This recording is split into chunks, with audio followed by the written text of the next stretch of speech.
অনেক দিন জামাই শ্বশুর বাড়ি আসে না, সেজন্য শ্বশুরের বড় নিন্দা। গায়ের লোকেরা বলে, তোমাদের বাড়ি জামাই আসে না কেন? নিশ্চয়ই এর মধ্যে একটা গোপন কারণ আছে। কারণ যাহা আছে শ্বশুর তো তাহা ভালোই জানেন। শ্বশুর বাড়িতে জামাই শালা নাই, শালি নাই, ইয়ার্কি ঠাট্টা করিবার কেহ নাই, সেজন্য তো জামাই শ্বশুর বাড়িতে আসে না। অনেক ভাবিয়া চিন্তিয়া শ্বশুর ঠিক করিলেন, এবার যেমন করিয়াই হোক জামাইকে আনিতে হইবে, না হয় শ্বশুর হইয়াই জামাইয়ের সঙ্গে একটু ঠাট্টাই আর কি করিবেন। বাড়িতে অন্য লোক নাই, কেহ তো দেখিতে আসিবে না। হাটের মধ্যে জামাইয়ের সঙ্গে শ্বশুরের দেখা হইল। শ্বশুর জামাইকে বলিলেন, তা বাবাজি, আমাদের অমুখ যে হনি না, আজ চলুন আমাদের ওখানে। জামাই উত্তর করিল, আপনাদের ওখানে কি আর যাইব? শালা নাই, শালি নাই, কার সঙ্গে কথাবার্তা কহিব?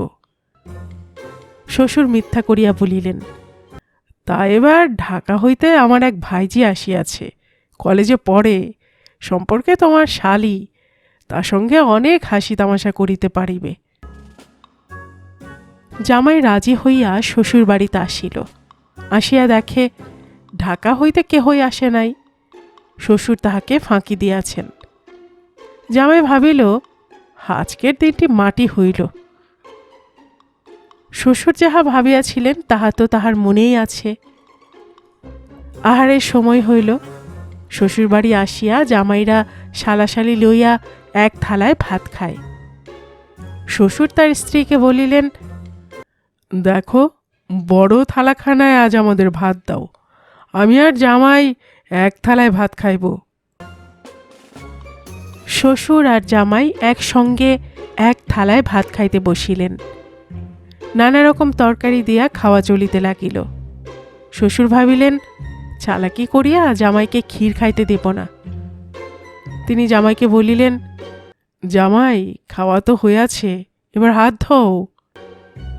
জামাই দেখিল শ্বশুর তাহাকে ক্ষীর না খাওয়াইয়া ঠকাইবার মতলব করিয়াছেন। জামাই তখন এক গল্প ফাঁদিয়া বলিল, হাত আর ধুইব কি? আপনাদের বাড়িতে আসিবার সময় সামনে পড়িল এক প্রকাণ্ড সাপ। কহিলে বিশ্বাস করিবেন না, আমাকে না দেখিয়া ওই যে শিকার উপরে ক্ষীরের হাঁড়িটা ঝুলিতেছে না, ওই অত উঁচু একটা ফেনা মেলিয়া ধরিল সাপটা আমার দিকে। শ্বশুর দেখিলেন ধরা পড়িয়াছেন। জামাই ক্ষীরের কথা টের পাইয়াছে। তিনি তাড়াতাড়ি বলিয়া উঠিলেন, তাই তো, ক্ষীরের কথা তো একেবারে ভুল হইয়া গিয়াছে, আনো আনো, ক্ষীর আনো। শাশুড়ি একটু মুচকি হাসিয়া তাড়াতাড়ি ক্ষীর আনিয়া দিলেন। ক্ষীরের সঙ্গে মাখিয়া খাইবার জন্য কিঞ্চিত ভাতও দিলেন।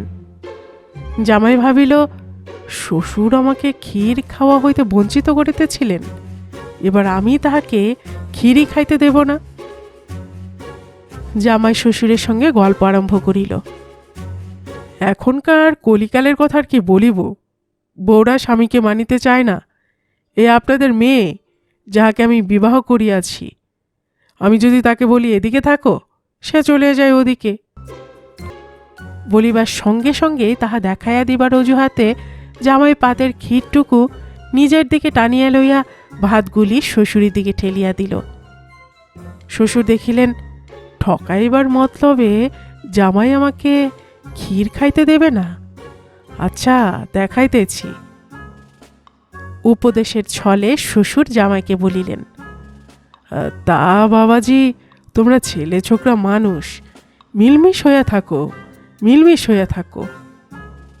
বলিতে বলিতে তাহা দেখাইয়া দিবার অজুহাতে ক্ষীর ও ভাত একসঙ্গে মাখিয়া ফেলিলেন। বড়ই আনন্দের সঙ্গে শ্বশুর জামাইয়ের খাওয়া শেষ হইল।